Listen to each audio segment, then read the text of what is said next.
안녕하세요. 나이스뱅크입니다. 오늘은 현재 부동산 시장의 상황을 살펴보고 현재 상황에 알맞은 금융상품은 어떤 것이 있는지 알아보는 시간을 가져보도록 하겠습니다. 현 부동산 매매 시장의 상황은 눈치 보기 장세가 지속되는 가운데 서울 아파트값이 2주 연속 하락했습니다. 다주택자의 절세 매물이 꾸준히 나오고 있지만 금리 인상과 집값 하락 우려 등에 따라 매수세가 위축된 영향으로 분석이 됩니다.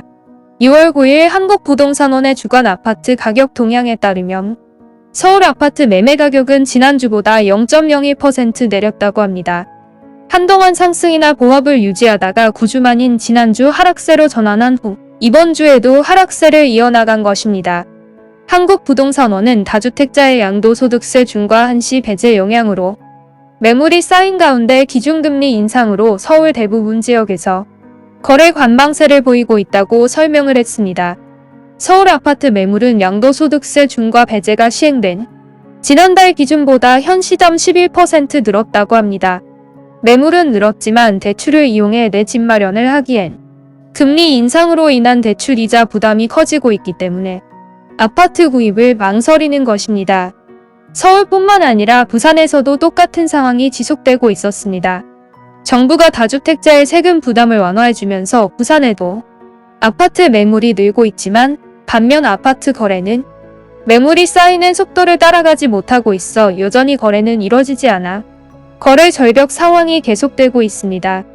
집을 내놓겠다는 사람은 많지만 사겠다는 사람이 없어 거래가 성사되지 않으며 시세보다 낮은 가격이 아닌 이상 거래가 매우 뜸하다고 합니다.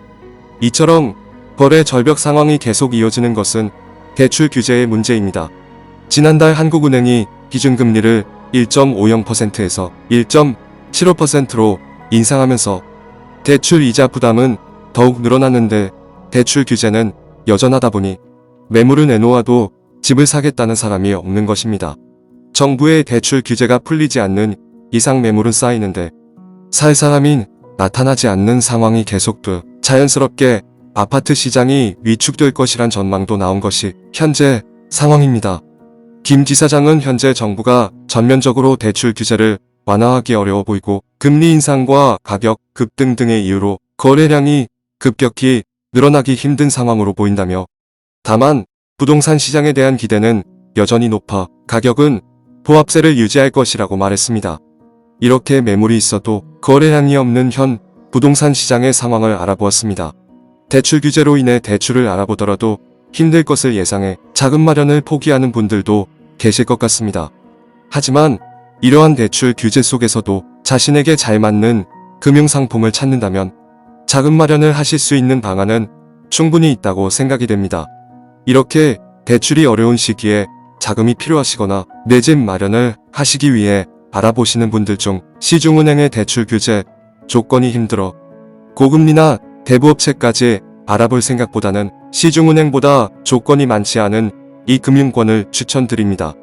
이 금융권의 대출은 소득증빙 불과자분들도 충분히 이용하실 수 있으며 직장인분들이나 본인 명의 또는 공동 명의로 아파트 소유하신 분들, 프리랜서 등 연체나 미납의 기록만 없으시다면 이 금융권 선에서 해결하시는 것이 좋은 것 같습니다. 이 금융권의 대출 종류 및 금리 조건 등이 궁금하신 분들은 나이스뱅크 카페나 블로그에서 정보를 알아가시는 것도 추천드립니다. 오늘도 내용이 좋으셨다면 구독과 좋아요 꼭 눌러주시길 바랍니다.